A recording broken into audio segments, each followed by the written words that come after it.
Now on our Nifty 50 index, by the way, so we would analyze it from our daily time frame first of all. We can see that we are actually on a fall on our Nifty 50, by the way. So one thing is that our price was below our 10-period moving average, is broke below it, but now we are having that touch on our 20-period moving average. This green is our 20-period moving average.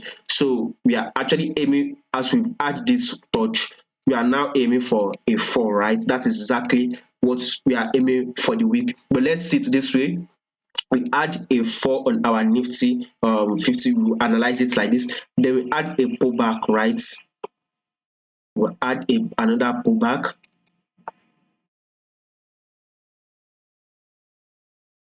So let's just assume a 4, a pullback. When we add this pullback, right, the next thing we are aiming for is actually a 4, by the way. So we would want to have that 4 at least to our previous lower lows.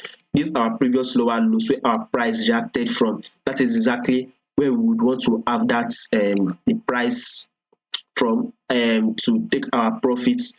This is exactly where we should be aiming for. That should be giving us, I think, how many percentage more to go? At least 3% more for us to fall on our Nifty 50. So above all, let us have a 4. Currently, we are aiming to have a 4 to about 15,225.